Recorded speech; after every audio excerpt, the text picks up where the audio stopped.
জিলহজ মাস আমাদের মধ্যে উপস্থিত। ইব্রাহিম আলাইহিস সালাম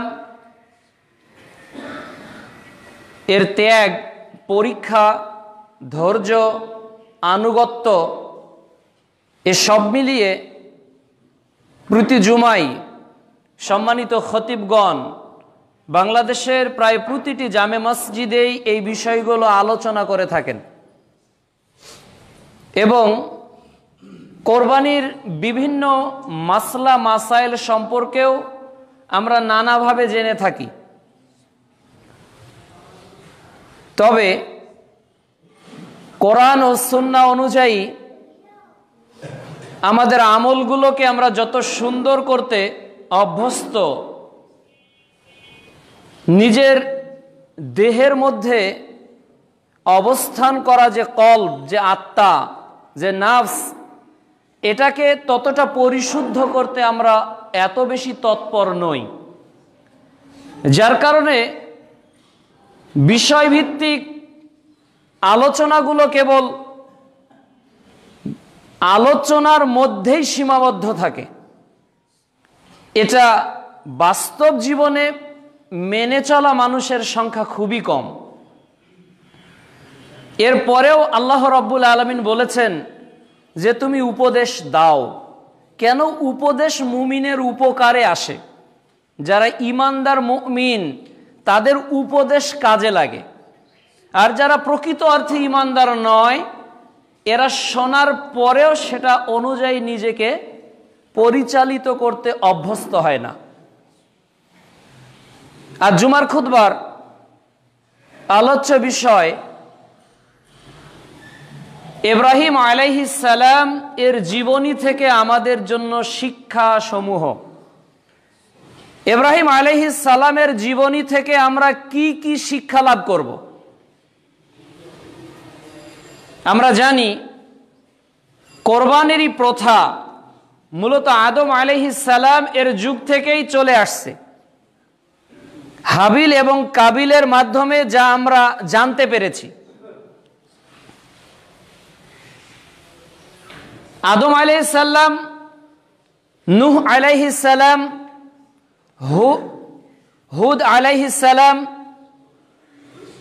সালেহ আলাইহিস সালাম, এরপর ইব্রাহিম আলাইহিস সালাম, যিনি হলেন আবুল আম্বিয়া, নবীগণের পিতা। এই পৃথিবীতে যত নবী এসেছে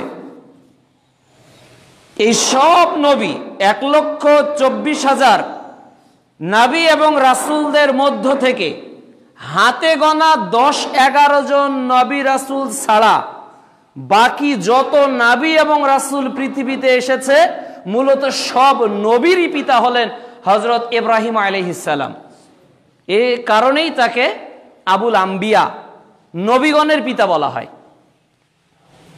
কোরআনুল কারিমে মুহাম্মদ সাল্লাল্লাহু আলাইহি সাল্লামের পর যার আলোচনা সর্বাধিক আলোচিত হয়েছে 25টি সূরার 204টি আয়াতে, ইনি হলেন হযরত ইব্রাহিম আলাইহিস সালাম। তিনি শুধু আল্লাহ রাব্বুল আলামিনের পক্ষ থেকে ঈমানি পরীক্ষার সম্মুখীন হননি, বরং তিনি নির্যাতিত হয়েছিলেন তার পরিবার থেকে, সমাজচ্যুত হয়েছিলেন সমাজের মানুষের কাছ থেকে, রাষ্ট্রের কাছ থেকে পেয়েছিলেন নির্যাতনের সবচেয়ে বড় পরীক্ষা। এই সব মিলে 204খানা আয়াত 25টি সূরার মধ্যে আল্লাহ উল্লেখ করেছেন। সর্বাধিক আলোচিত একজন নবী হলেন হযরত ইব্রাহিম আলাইহিস সালাম। সূরা মুমতাহিনা অধ্যায় নম্বর 60 আয়াত 4 আল্লাহ তাআলা বলছেন যে তোমাদের জন্য উত্তম আদর্শ উসওয়াতুন হাসানা নিহিত রয়েছে ইব্রাহিম আলাইহিস সালামের মধ্যে এবং আল্লাযিনা মাআহু এবং তার অনুসারীদের মধ্যে। আল্লাহ রাব্বুল আলামিন একই কথা বলেছেন সূরা আহজাবের 21 নম্বর আয়াতে যে বিশ্ব নবী হলেন আমাদের জন্য উত্তম আদর্শ। তাহলে পিতার দিক থেকে আমাদের আদর্শ ইব্রাহিম আলাইহিস সালাম,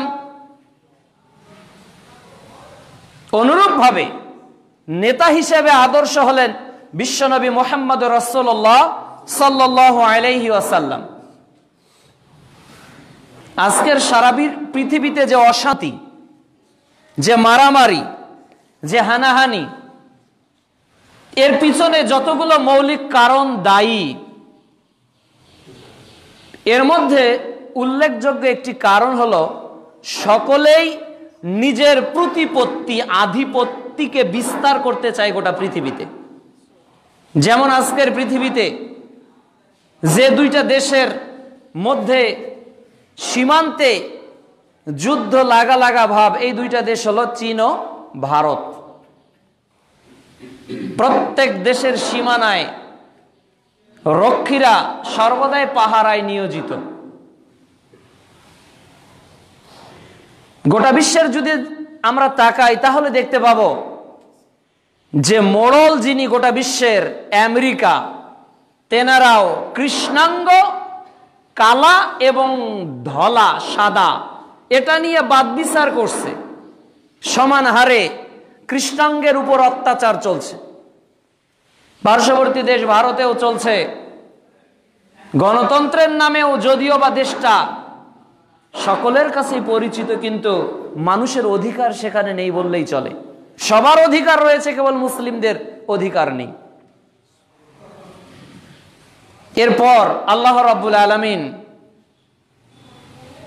এই ইতিহাসগুলোই নয়, বরং পৃথিবীতে প্রতি যুগে যুগে যত ইতিহাস আমরা দেখতে পাই, খুঁজে পাবো যে দুর্বলরাই নির্যাতিত হয়েছে, নির্যাতিত হয়েছে দুর্বলরাই, আবার বিজয় লাভ করেছেও দুর্বলরাই।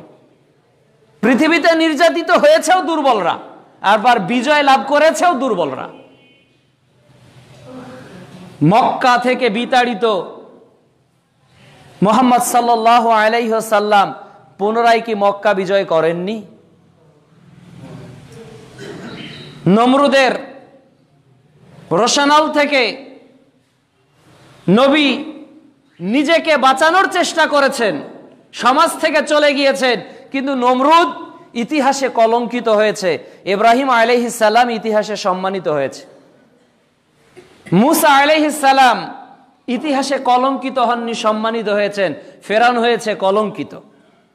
যুগে যুগে যারাই ক্ষমতার লোভে পড়ে, অর্থের লোভে পড়ে নির্যাতিত মানুষকে নির্যাতন করেন, এরা কিন্তু পৃথিবীর ইতিহাস থেকে একদিন হারিয়ে যায়, আর মানুষ তাদেরকে স্মরণীয় করে রাখে অত্যন্ত ঘৃণা ভরে।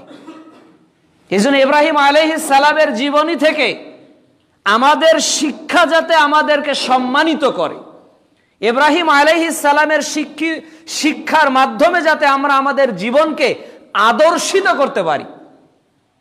আল্লাহ রাব্বুল আলামিন বলেন পবিত্র কোরআনুল কারীম সূরা হজ, আল্লাহ তাআলা ইরশাদ করতেছেন 37 নম্বর আয়াতে, লা ইয়ানালাল্লাহু লুহুমুহা ওয়ালা দিমাউহা ওয়ালাকিন ইয়ানালুহুত তাকওয়া মিনকুম।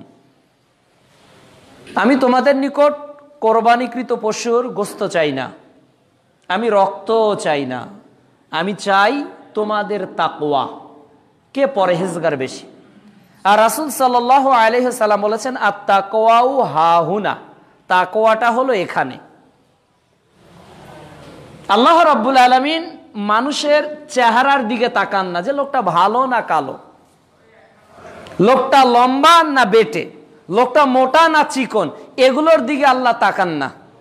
মানুষ পূর্ব দিকে কি পশ্চিম দিকে সেজদা দিচ্ছে, এর চেয়েও বেশি গুরুত্বপূর্ণ হলো তার ঈমান কি বলছে, তার অন্তঃকরণটা কি বলছে। This is most of important things. এটাই হলো সবচেয়ে গুরুত্বপূর্ণ বিষয়, যে আপনার ঈমান কি বলছে। ঈমানটাই হলো আল্লাহর নিকট সবচেয়ে প্রিয়।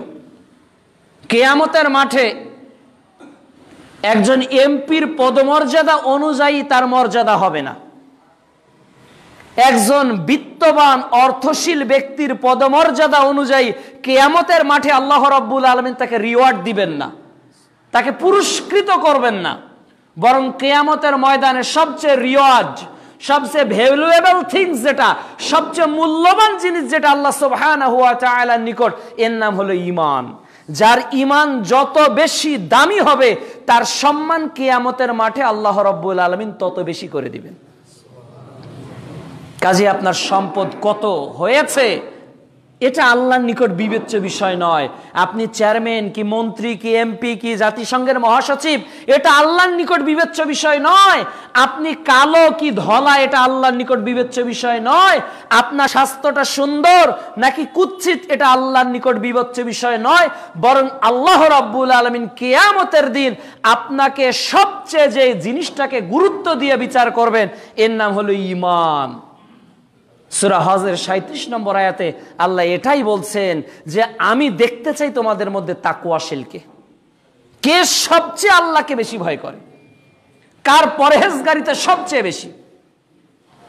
এজন্য রাসূল সাল্লাল্লাহু আলাইহি ওয়াসাল্লাম বলেছেন যে ইন্না মিন খিয়ারিকুম আহসানাকুম আখলাকা, তোমাদের মধ্যে সর্বোত্তম ব্যক্তি হলো ওই, তোমাদের মধ্যে সর্বোত্তম ব্যক্তি হলো ওই যার আচরণ হলো সবচেয়ে উত্তম। এই লোকটা হলো সবচেয়ে দামি লোক গোটা পৃথিবীর মধ্যে। আল্লাহ রাব্বুল আলামিন আদম আলাইহিস সালামের পর থেকে নিয়ে ইব্রাহিম আলাইহিস সালাম এর মধ্যে যতগুলো পরীক্ষা আছে, এর এক নাম্বার অন্যতম শিক্ষা হলো ইব্রাহিম আলাইহিস সালাম ছিলেন আনুগত্যশীল বান্দাদের একজন। তিনি কখনো আল্লাহর হুকুমের অবাধ্যতা করেননি, কখনো করেননি আল্লাহর হুকুমের অবাধ্যতা।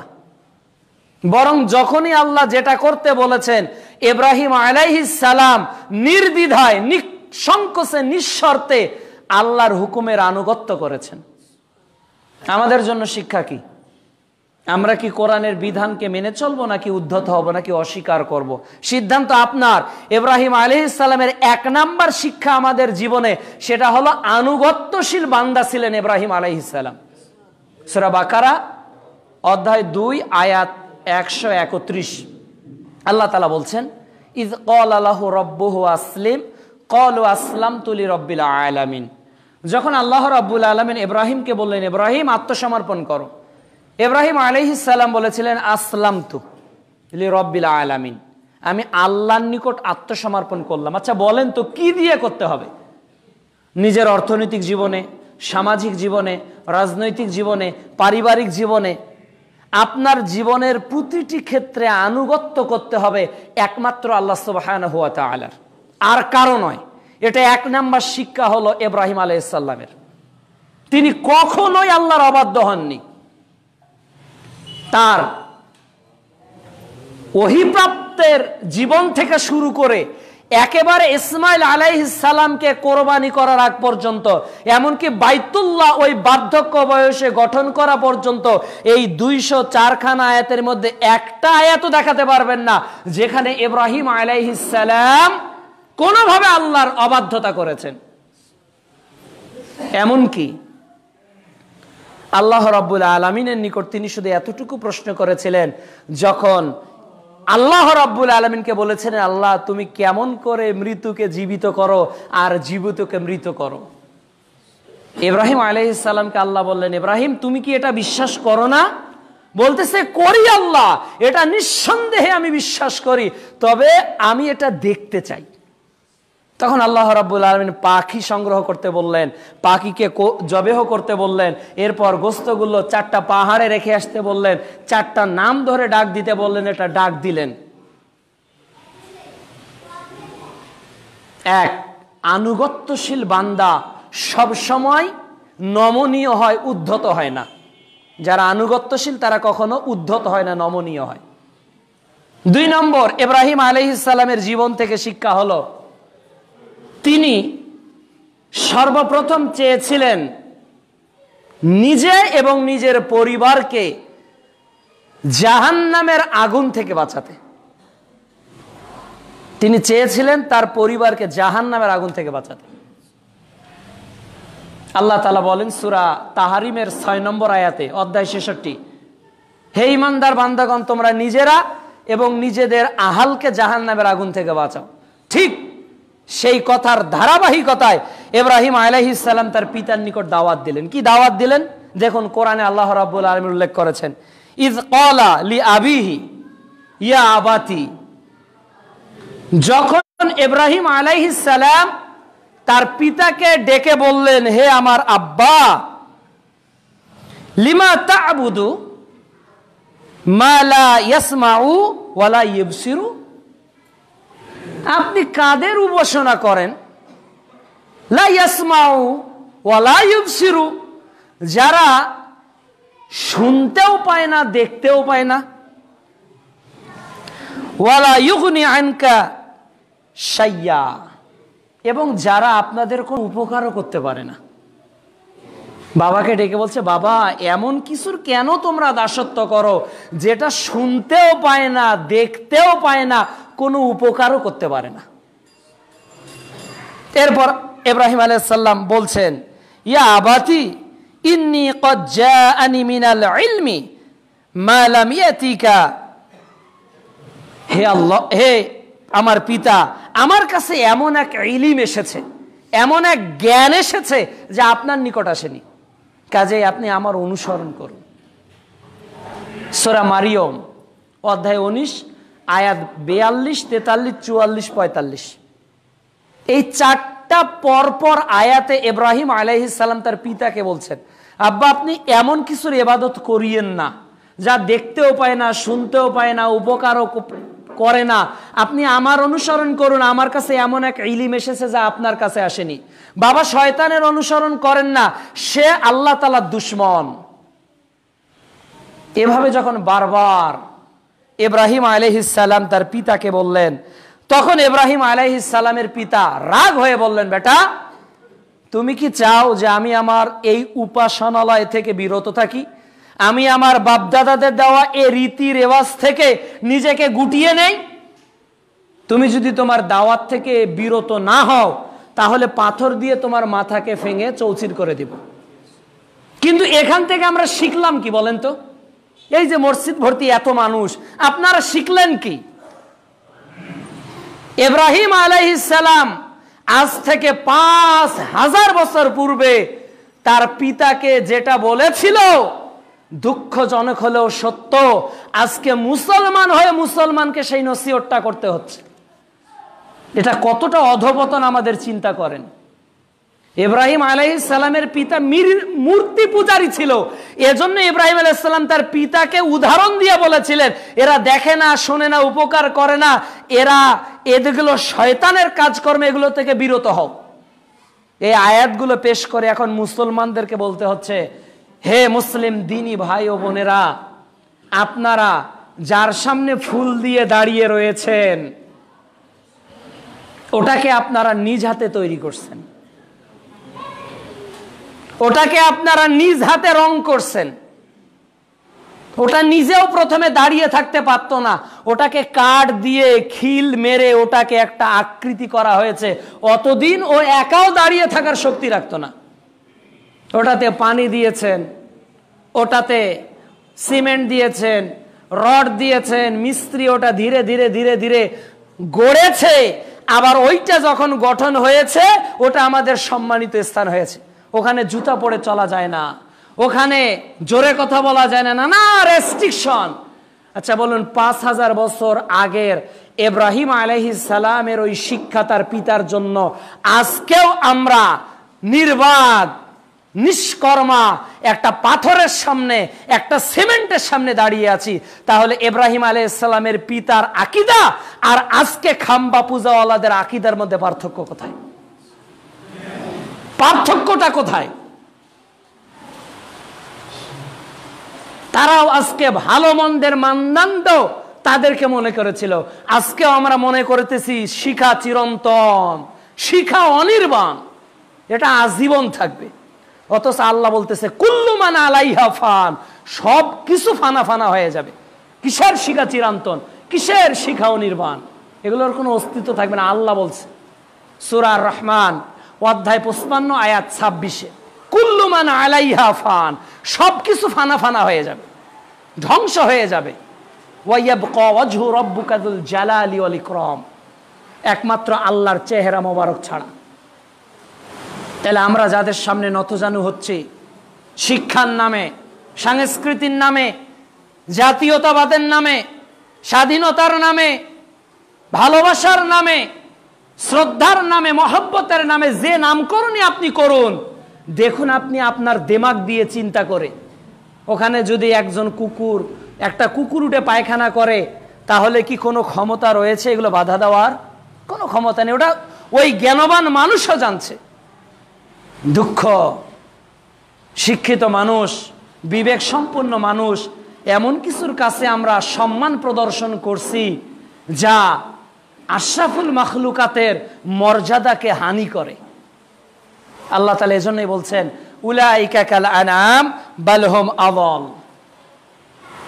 এরা হলো চতুষ্পদ জন্তু, বরং এর চেয়েও অধম। এরপর ইব্রাহিম আলাইহিস সালাম এর যুগ থেকে আরেকটা শিক্ষা পায়, এটা হলো রাষ্ট্রের নিকট ইব্রাহিমের দাওয়াত। তিনি শুধু পিতার নিকট দাওয়াত সীমাবদ্ধ করেননি, বরং রাষ্ট্রকেও তিনি দাওয়াত দিয়েছিলেন। আল্লাহ রাব্বুল আলামিন বলেন সূরা বাকারা অধ্যায় 2 আয়াত 258, ইয ক্বালা ইব্রাহিম রব্বি আল্লাযী ইউহয়ী ওয়া ইউমীতু, যখন ইব্রাহিম আলাইহিস সালাম বললেন নমরুদকে, নমরুদ আমার রব হলেন তিনি যিনি মৃত্যুকে জীবিত করেন আবার জীবিতকে মৃত্যু করেন। ক্বালা আনা ইউহয়ী ওয়া ইউমীতু, আমিও তো জীবিত করতে পারি, আমিও তো মেরে ফেলতে পারি। ক্বালা ইব্রাহিম ফাইন্নাল্লাহা ইয়াতি বিশ-শামসি মিনাল মাশরিক, ইব্রাহিম আলাইহিস সালাম এবার বললেন নমরুদকে যে আমার আল্লাহ পূর্ব দিকে, এই সূর্যটাকে পূর্ব দিকে উদিত করে, তুমি যদি রব হও তাহলে ওটাকে পশ্চিম দিকে উদিত করো। নমরুদ হতবিহ্বল হয়ে গেল, ভাষা হারিয়ে ফেলল। আজকের পৃথিবীর বাস্তবতা হলো এটাই। আজকের পৃথিবী যত চিৎকার দিক, যত ঝুংকার দিক, আজকের এই পৃথিবীতে রাজত্বকার আল্লাহ। আজকে এই পৃথিবীতে যদি আল্লাহর রাজত্ব না থাকতো, তাহলে ওই করোনা নামের ভাইরাসকে 8 মাস হয়ে গেল, 1.5 কোটি মানুষ আক্রান্ত হয়েছে, এখন পর্যন্ত এর প্রকৃত অর্থে প্রতিষেধক বের করা সম্ভব হয়নি। কাজেই গোটা বিশ্বের মোড়লরা, গোটা বিশ্বের সমাজ নেতারা, গোটা বিশ্বের রাজনীতিক নেতারা আজকে নির্বোধ হয়ে রয়েছে একটা অজানা ভাইরাসের নিকট। এরাই আবার মানুষকে শাসন করে, এরাই আবার মানুষের বিরুদ্ধে, কোরআনের বিরুদ্ধে গোটা বিশ্বে আইন রচনা করে, যারা একটা অদেখা ভাইরাসের প্রতিষেধক তৈরি করতে পারে না। তাহলে কিয়ামতের মাঠেও আল্লাহ রাব্বুল আলামিন বলবেন, সমস্ত আসমান জমিনকে এক হাতে নিয়ে বলবেন আজকে রাজত্ব কার? কোনো উত্তর নেই, তিনি উত্তর দিবেন আজ রাজত্ব আল্লাহর। আবারও আল্লাহ বলবেন আজকে রাজত্ব কার? হে বিশ্বের নেতারা, হে বিশ্বের প্রধানমন্ত্রীরা, হে বিশ্বের আইন রচনাকারীরা, যারা স্ব কনস্টিটিউশনকে তৈরি করেছে, তারা আজকে কোথায়? আজকের সেই রাজাগুলো আজকে কোথায়? আজকের রাজাধিরাজ কে? কোন উত্তর পাওয়া যাবে না। আল্লাহ আবার বলবেন আজকের রাজাধিরাজ আমি আল্লাহই একা। কুল হুয়াল্লাহু আহাদ, তিনি আল্লাহ এক। আজকেও আমাদের উচিত আপনার মেধা অনুযায়ী, যোগ্যতা অনুযায়ী, আপনার সামর্থ্য অনুযায়ী স্থানীয় নেতাদেরকে কোরআন সুন্নাহর দাওয়াত দেওয়া, এটা আপনার দায়িত্ব। দেখেননি সংসদ ভবনের সেই লম্বা মুনাজাত? বুঝতে পেরেছে তারাও যে হ্যাঁ এটা আমাদের গজবেরই ফল, কিন্তু বাঁচার জন্য তো কেউই চেষ্টা করতেছি না। ওই মুনাজাতের পরই তো শুরু হয়েছে ৬,০০০ মানুষকে বিনা টেস্টে বিদেশ পাঠিয়ে দিয়েছে। সব পজিটিভ বলেছে নেগেটিভ, যার কারণে এই গত কয়েকদিন থেকে বাধ্য হয়ে করোনার সার্টিফিকেট ছাড়া কেউ বাইরে ভ্রমণ করতে পারছে না, বিদেশ যেতে পারতেছে না, সাধারণ মানুষ বিপদে পড়ে গেছে। আজকে দুর্নীতির এমন কোনো জায়গা নেই যে আমরা ছুটছি না, চলছি না। কি হবে? একদিন কিন্তু ক্ষমতা শেষ হয়ে যাবে। যার যে পর্যায়ের ক্ষমতা রয়েছে প্রত্যেকের ক্ষমতা কিন্তু একদিন নিঃশেষ হয়ে যাবে। ওই দিন যেমন ইব্রাহিম আলাইহিস সালামের প্রশ্নের জবাব নমরুদ দিতে পারেনি, অনুরূপ আজকের এই প্রশ্নের জবাবও কিন্তু বিশ্বের কোন নেতারা দিতে পারবে কি? নিঃসন্দেহে পারবে না। একটা ভৌগোলিক দেশের কিছু কলম খাতায় আইন লিখে একটা আইন চালু করতে পারে, হ্যাঁ এইভাবে চলতে হবে, এইটা করলে এইটা ফাইন, ওইটা করলে ওইটা ফাইন। কিন্তু এই যে বৃষ্টি হচ্ছে বর্ষাকালে, হাজারো ফোর্স দিয়ে আকাশকে কমেন্ট করেন তো, হে বাংলাদেশের ভূখণ্ডের আকাশ, হে পাকিস্তানের ভূখণ্ডের আকাশ, হে মালদ্বীপের ভূখণ্ডের আকাশ, এ আফ্রিকার ভূখণ্ডের আকাশ, এই আফ্রিকার প্রধানমন্ত্রী, এই ইন্ডিয়ার প্রধানমন্ত্রী, এই বাংলাদেশের প্রধানমন্ত্রী, এই নেপালের প্রধানমন্ত্রী তোমাকে নোটিশ করছে তুমি এই মুহূর্তে এই দেশে বৃষ্টি দাও। বলেন দেখি আকাশ এক ফোঁটা বৃষ্টি দিবে? সম্ভব? সম্ভব নয়। আবারও যদি বর্ষাকালে নোটিশ পাঠায় আমেরিকার প্রধানমন্ত্রী, চীনের প্রধানমন্ত্রী, মালদ্বীপের প্রধানমন্ত্রী, হে আকাশ আমার এই ভূপৃষ্ঠের মধ্যে যতটুকু জায়গা তুমি দখল করে আছো, তোমার যে বৃষ্টি বর্ষণ হচ্ছে এটাকে এখনই বন্ধ করো। সম্ভব? গুলি করলে, রকেট পাঠিয়ে দিলে, বিমান পাঠিয়ে নোটিশ পাঠালেও সম্ভব নয়। আমি চাইলেই মাটির নিচে সোনার খনি বের করতে পারবো না, আমি চাইলেই মাটির নিচে কয়লার খনি বের করতে পারবো না। এই মাটির নিচে ওই আকাশের উপর সব জায়গায় একচ্ছত্র ক্ষমতার মালিক হলেন আল্লাহ সুবহানাহু ওয়া তাআলা। এটা ইব্রাহিম আলাইহিস সালামের জীবনী থেকে শিক্ষা। কাজে আমরা যাতে মনে না করি আমরাই সর্বে সর্বা। অবশ্যই এই মহা বিশ্বের একজন পরিচালক রয়েছেন, যার ইচ্ছারায় সবকিছুই পরিচালিত হয়। আল্লাহ যেই দিন চাইবেন কেবল সেদিনই পৃথিবী থেকে করোনা বিদায় হবে, এর আগে করোনা বিদায় হওয়া সম্ভব নয়।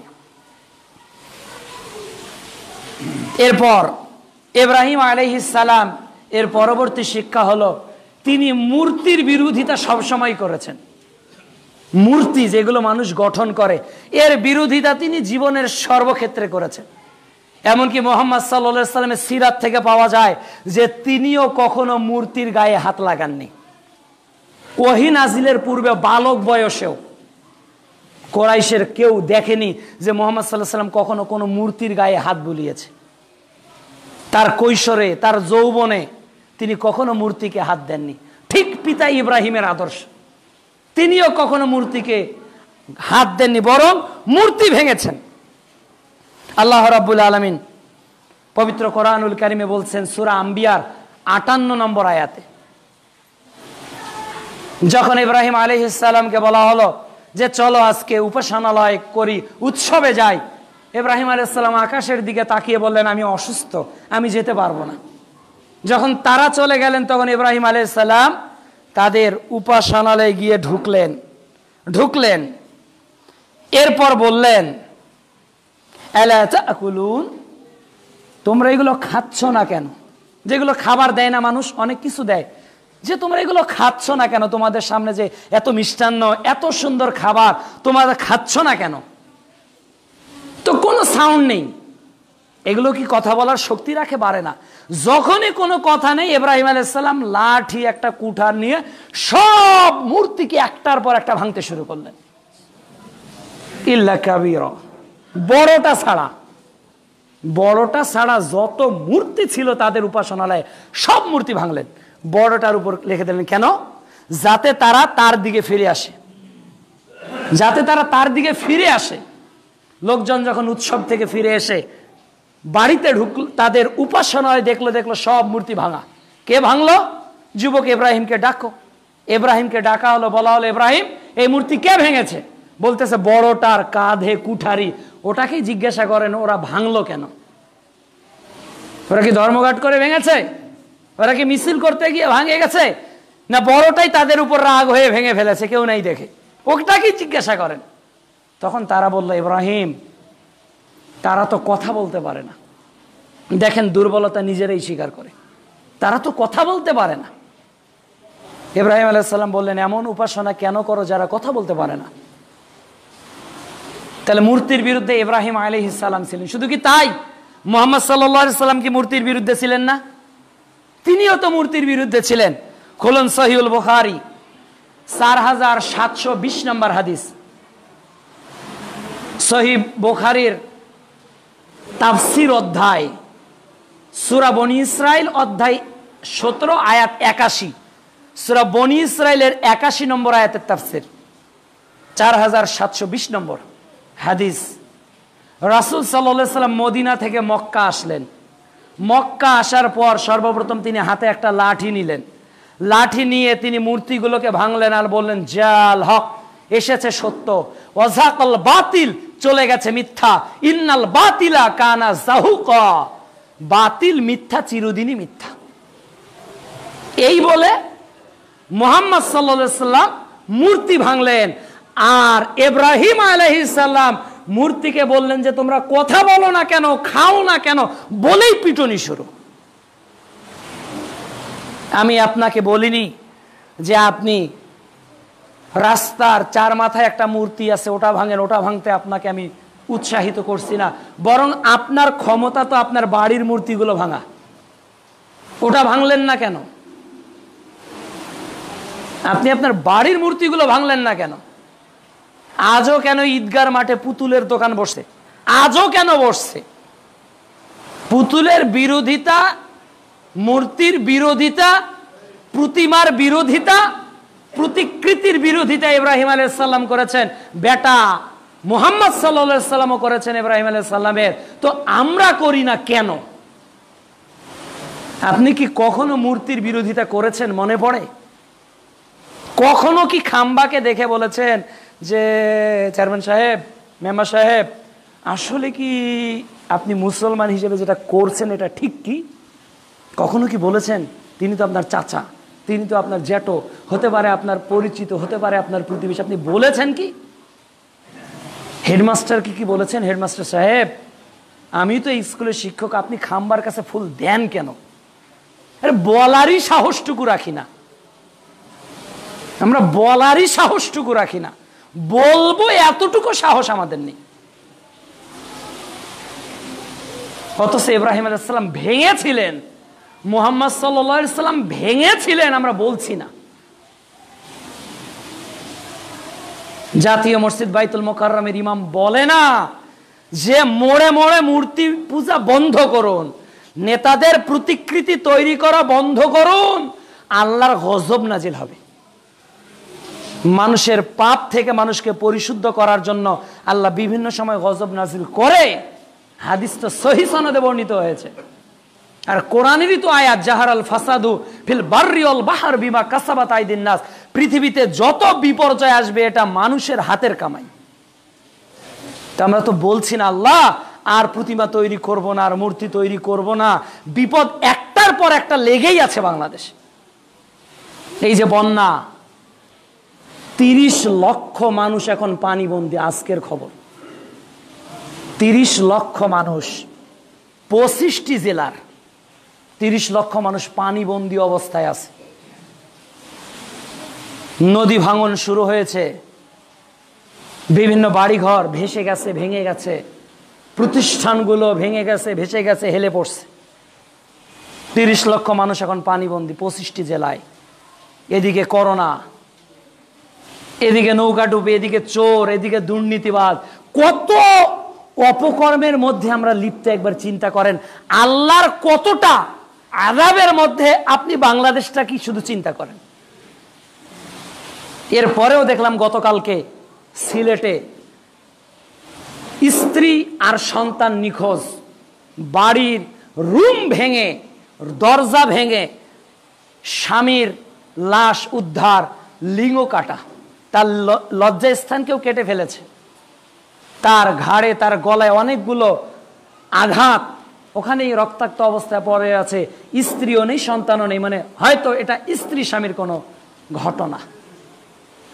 এরপরে ধর্ষণ চলছে, এরপরেও অন্যায় অপকর্ম চলছে, এরপরেও চিকিৎসা খাতে দুর্নীতি চলছে, এরপরেও আমরা সজাগ হচ্ছি না।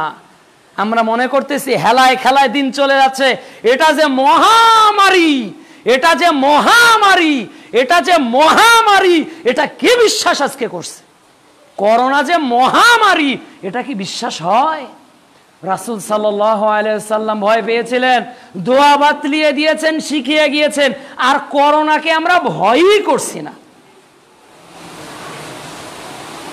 দেশে 1,19,00,000 গরু আছে।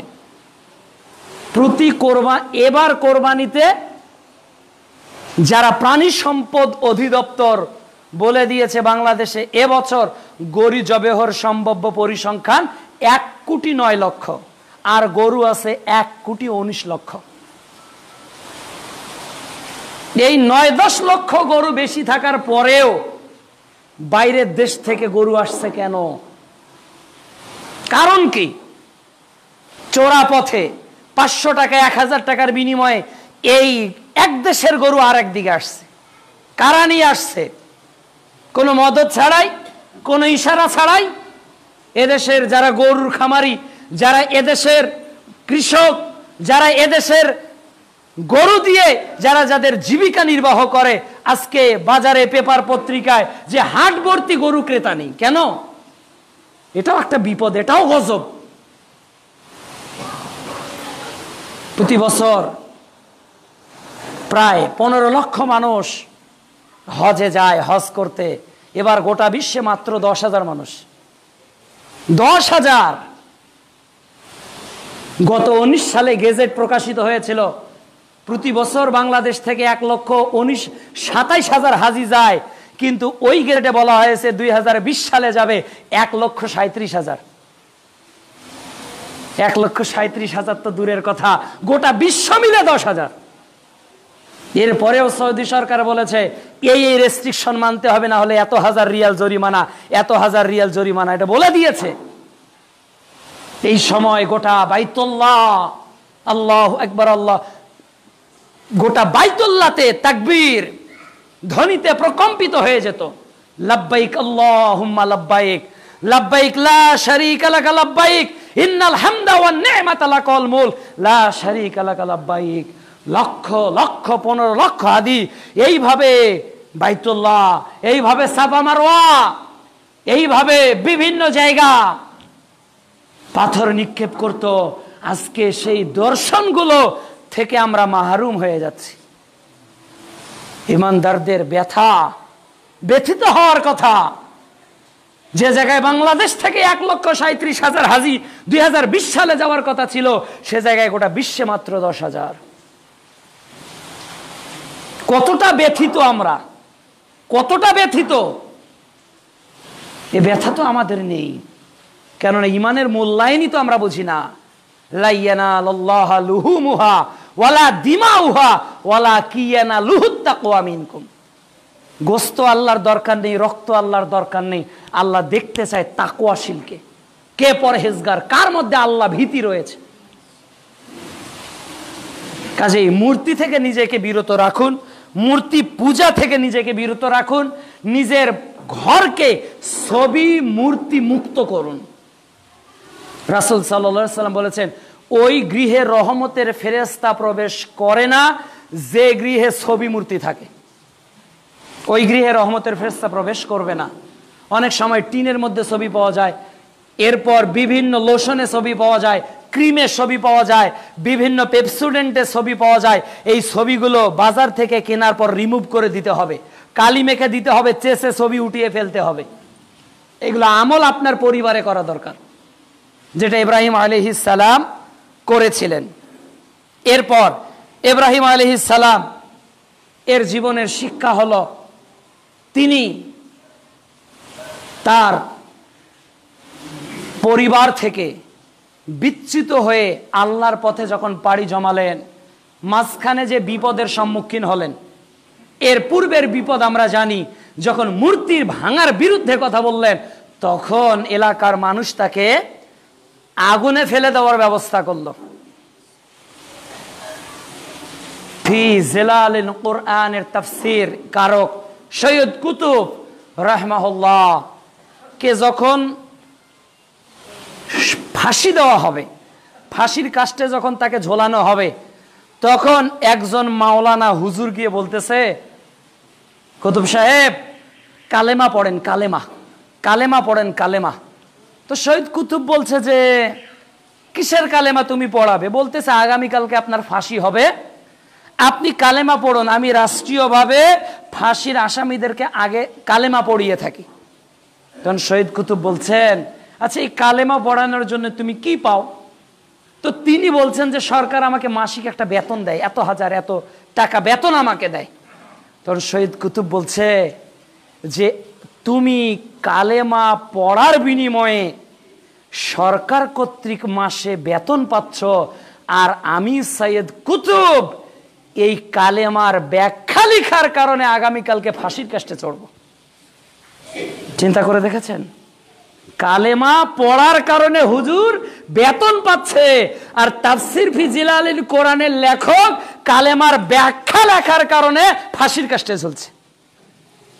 হক কত বড় তিতা জানিস? হক কত বড় তিতা! ফেলে দেওয়া হলো আগুনে। আল্লাহ আগুনকে বললেন বারদাও ওয়া সালামান। শুধু বারদাও বলে নাই, শুধু শীতলতার কথা আল্লাহ বলে নাই, আল্লাহ বলছে সালামান, শীতলদায়ক হও, শান্তিদায়ক ঠান্ডা হও, এসির মতো। ঠান্ডাটা যে এত না হয় যাতে বরফ হয়ে যায়। সালামান আলা ইব্রাহিম, ইব্রাহিমের উপর একেবারে শান্তিপূর্ণ ঠান্ডা হও। ঠান্ডা হলো। এরপর তিনি চলে যাচ্ছেন, মাঝপথে আবার স্বৈরাচারী শাসকের তিনি সম্মুখীন হয়ে গেলেন। স্ত্রী সারাকে নিয়ে যাওয়া হলো। স্ত্রী সারা উজু করে 2 রাকাত সালাত আদায় করে আল্লাহর নিকট দোয়া করলেন। এদিকে ইব্রাহিম আলাইহিস সালাম আল্লাহর নিকট দোয়া করলেন। দেখুন সৎ কর্ম দিয়ে বাঁচা যায়। ইব্রাহিম আলাইহিস সালামের স্ত্রী আসিয়া বলতেছে, আল্লাহ আমি আমার সতীত্বকে যদি আমার স্বামী ছাড়া কারো নিকট বৈধ না করি, তাহলে আমাকে এই স্বৈরাচারী অত্যাচারী লম্পট শাসক থেকে বাঁচাও। সঙ্গে সঙ্গে হাত পঙ্গু হয়ে গেল। বলল যে তুমি তোমার এই জাদুবিদ্যা দিয়ে আমাকে ঠিক করো। তিনি আল্লাহর নিকট দোয়া করলেন, ঠিক হলো। আবারও আক্রমণ করলেন, পরপর কয়েকবার চলল। এরপর তিনি তাকে ছেড়ে দিলেন, উপঢৌকন হিসেবে হাজেরাকে দিলেন, যার ঘরেই এসেছে মুহাম্মদুর রাসূলুল্লাহ সাল্লাল্লাহু আলাইহি ওয়াসাল্লাম।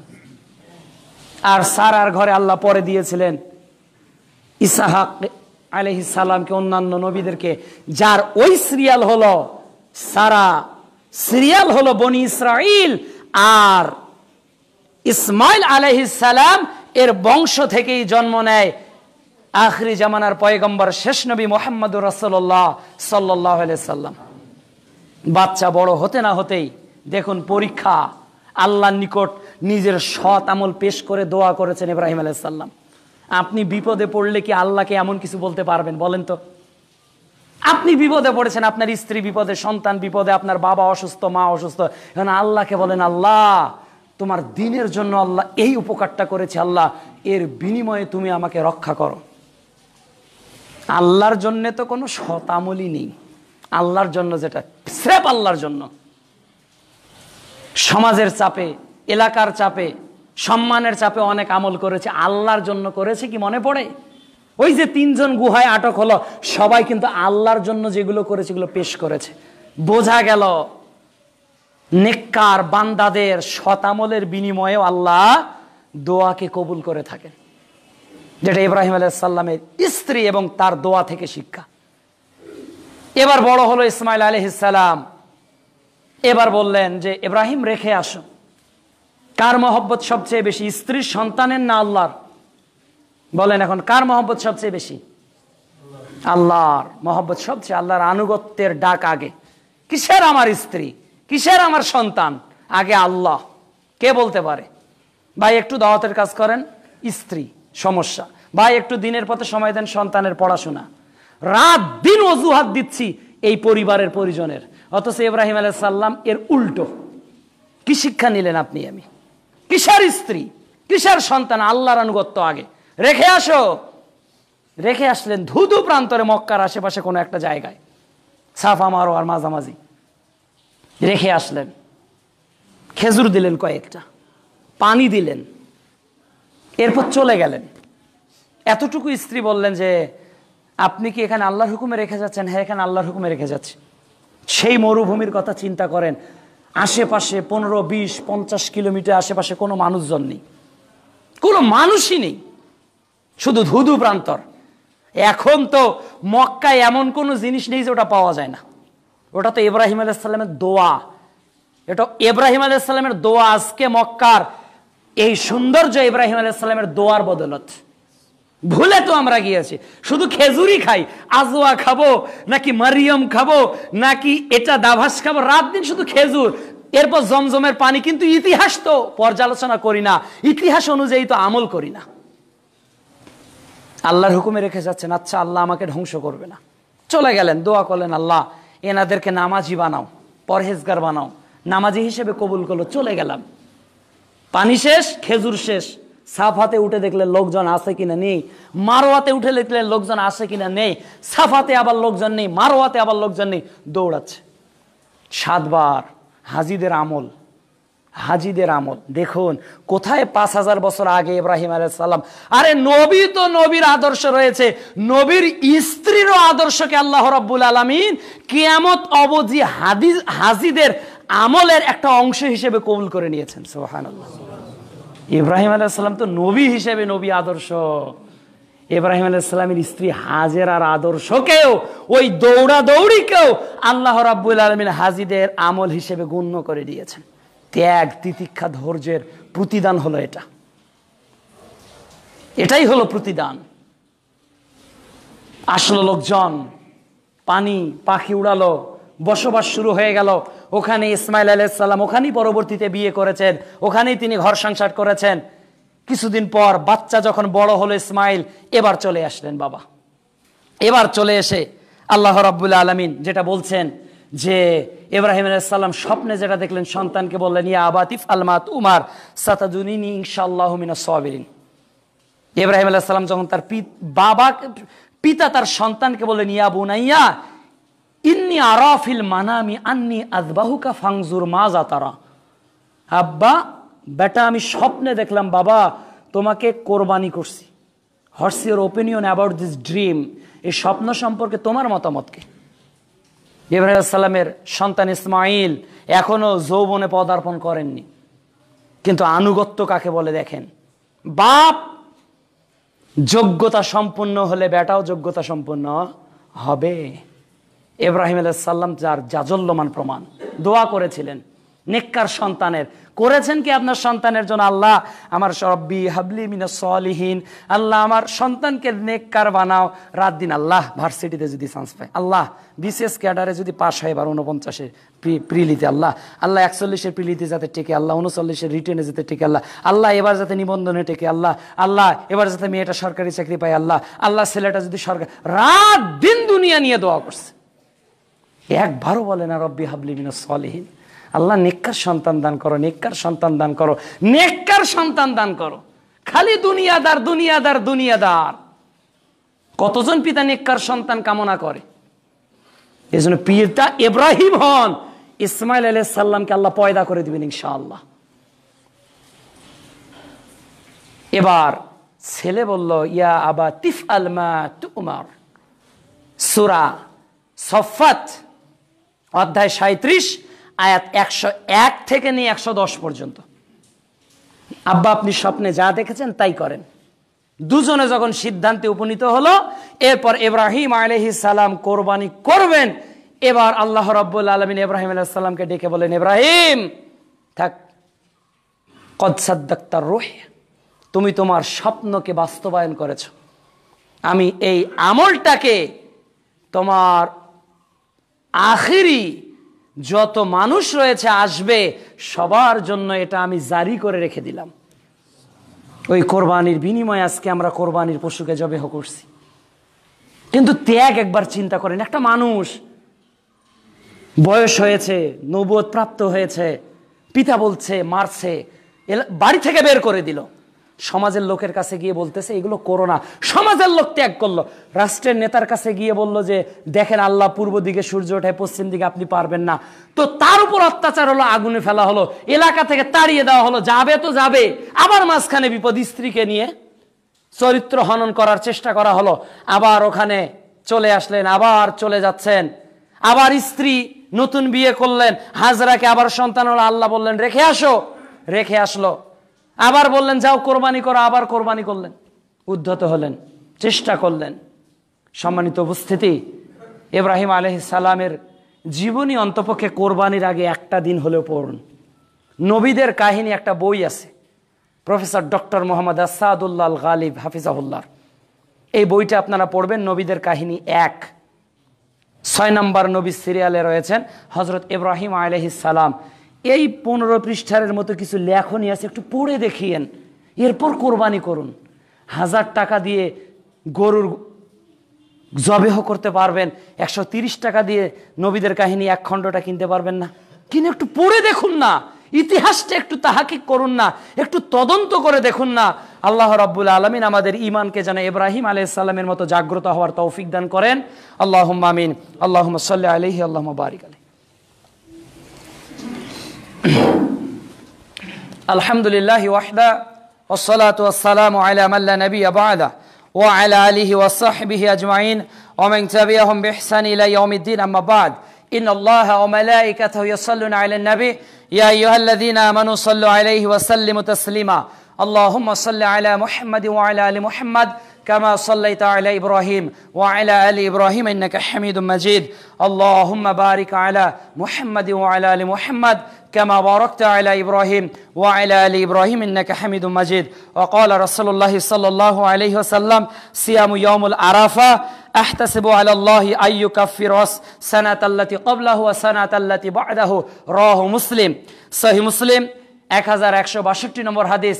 রাসূল সাল্লাল্লাহু আলাইহি ওয়াসাল্লাম বলেন, যে ব্যক্তি ইয়াউমুল আরাফা, যেদিন হাজির আরাফাতের মাঠে অবস্থান করবে, ওই দিন যদি কেউ সিয়াম পালন করে, আমি আল্লাহর নিকট আশা রাখি আল্লাহ সুবহানাহু ওয়া তাআলা তাদের আগামী 1 বছরের এবং বিগত 1 বছরে যত গুনাহ করবে, এই একটা সিয়ামই তার গুনার কাফফারা হিসেবে যথেষ্ট হয়ে যাবে। এই সিয়ামটা আপনারা পালন করার চেষ্টা করবেন। পাশাপাশি সহিহ বুখারী প্রথম খণ্ডের 969 নম্বর হাদিস এসেছে, রাসূল সাল্লাল্লাহু আলাইহি ওয়াসাল্লাম বলেন যে আরাফার এই 10 দিনের ফজিলতের পুণ্য আর কোনো দিন আল্লাহর নিকট নেই। আর এই মাসের, জিলহজ মাসের এই 10 দিনের ফজিলতের মতো এত গুরুত্বপূর্ণ, এত মর্যাদা সম্পন্ন, এত গুরুত্বপূর্ণ মর্যাদা সম্পন্ন দিন আল্লাহর নিকট আর নেই। সাহাবীরা প্রশ্ন করলো, আল্লাহ রাসূল, হজের চেয়ে, জিহাদের চেয়েও কি এটা গুরুত্বপূর্ণ? জিহাদের চেয়েও কি এটা গুরুত্বপূর্ণ? রাসূল সাল্লাল্লাহু আলাইহি ওয়াসাল্লাম বললেন, সাহাবীরা, হ্যাঁ, জিহাদের চেয়েও এই 10 দিনের গুরুত্ব আল্লাহর নিকট অনেক বেশি। জিহাদের চেয়েও এই 10 দিনের গুরুত্ব আল্লাহর নিকট অনেক বেশি। জিহাদের চেয়েও এই জিলহজ মাসের 10 দিনের গুরুত্ব আল্লাহর নিকট অনেক বেশি। তবে যে জিহাদে গেছে আর আসেনি, তার মানে শহীদ হয়েছে। যে জিহাদে চলে গেছে আর ফিরে আসেনি, যে চলেই গেছে তার কথা স্বতন্ত্র। তাহলে বোঝা যাচ্ছে জিহাদের মাঠে গিয়ে যে লোকটা শাহাদাত বরণ করেছে, এই লোকটা ছাড়া আর এমন কোন আমল নেই যেটা আল্লাহর নিকট এত প্রিয়। এই জিলহজ মাসের 10 দিনের আমল আল্লাহর কাছে যত প্রিয়। এজন্য সিয়াম পালনে অভ্যস্ত হন। বৃহস্পতিবার থেকে সিয়াম শুরু হয়ে গিয়েছে, আপনারা যারা করেননি এতদিন, তারা কালকে থেকে শুরু করে দেন সিয়াম। একেবারে শেষ পর্যন্ত পালন করার চেষ্টা করুন, এই সিয়ামকে মূল্যায়ন করার চেষ্টা করুন। আল্লাহর নিকট তাকবীর ধ্বনি বারবার বলতে থাকুন, আল্লাহু আকবার, আল্লাহু আকবার, লা ইলাহা ইল্লাল্লাহ, আল্লাহু আকবার, আল্লাহু আকবার, ওয়ালিল্লাহিল হামদ। পাশাপাশি পরিশেষে কথা হলো এই যে আমরা যাতে বাগ বিকণ্ডে বিভক্ত না হয়ে গিয়ে মূল লক্ষ্যকে ঠিক করতে পারি। মূল লক্ষ্য কি? আমাদের তাকওয়া। মূল লক্ষ্যটা হলো আমাদের তাকওয়া। কে কার 10 ভাগে কোরবানি হলো, কার 60টি পরিবারে একটি গরুতে কোরবানি দিল, এটাই কেবল আমাদের মূল বিষয় নয়। এটাই আমার মূল বিষয় নয়। আমাদের মূল বিষয় হলো আমাদের তাকওয়া, আল্লাহ ভীতি অর্জিত হচ্ছে কিনা। আল্লাহ ভীতি অর্জিত হচ্ছে কিনা। পৃথিবীর কোনো বিদ্বান বলেননি যে 7 ভাগে দেওয়া উত্তম, বলেছে পরিবারের পক্ষ থেকে একটা দেন।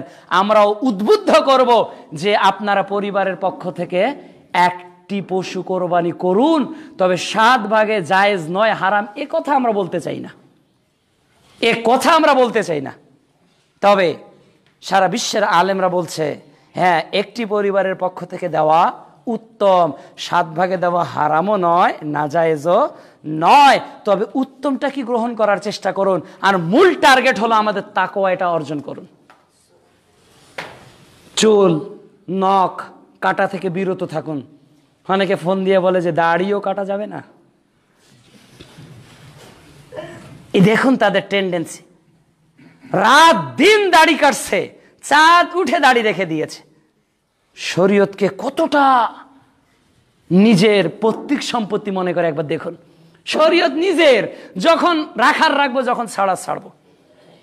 পরিশেষে সতর্ক করব, ইব্রাহিমী চেতনা নিয়ে নিজের পরিবারকে গঠন করুন। যাবতীয় অশ্লীলতা বেহেয়াপনা থেকে ঈদের দিন সহ অন্যান্য দিনগুলোতে নিজের পরিবারকে পরহেজ রাখার চেষ্টা করুন।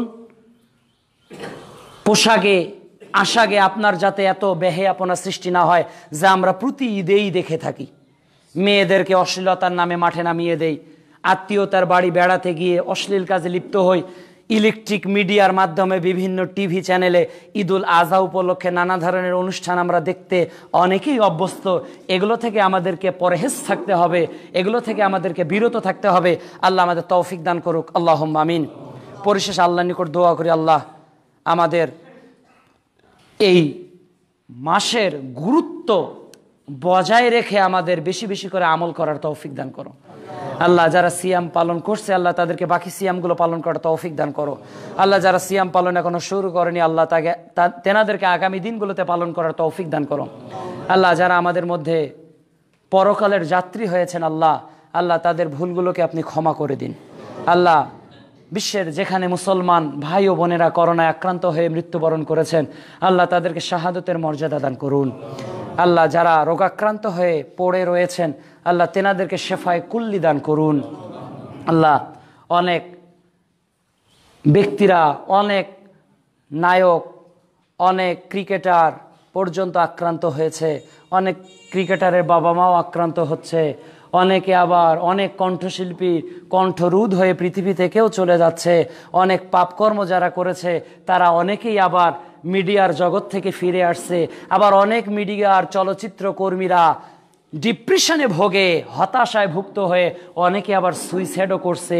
সর্বোপরি গোটা বিশ্বে যেন একটা বার্তা আমাদের দরজায় নক করছে, এটা হলো ইসলামের সুশীতল ছায়া ছাড়া আর বিশ্বের মানুষের মুক্তির কোনো পথ নেই। এটা একটা কিন্তু বার্তা গোটা বিশ্বে চলে যাচ্ছে, গোটা বিশ্বের মানুষগুলোর কাছে একটা বার্তা মেসেজ চলে যাচ্ছে।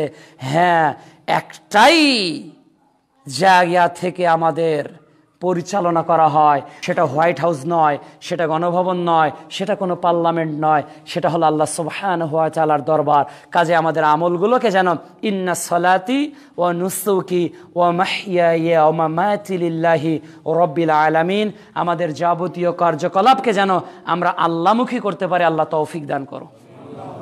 আল্লাহ আমাদের মধ্যে যাদের যে ভুল ত্রুটিগুলো জীবনে হয়েছে, আল্লাহ তাদেরকে শুধরানোর তৌফিক দান করো। আল্লাহ ইব্রাহিম আলাইহিস সালামের শিক্ষণীয় বিষয়গুলো থেকে আমাদেরকে শিক্ষা গ্রহণ করে বাস্তব জীবনে মেনে চলার তৌফিক দান করো। আল্লাহ এই মসজিদকে আপনি কবুল করে নিন। আল্লাহ এই মসজিদের সম্মানিত খতিব সাহেবের ভাইকে আপনি হায়াতে তৈয়বা দান করুন।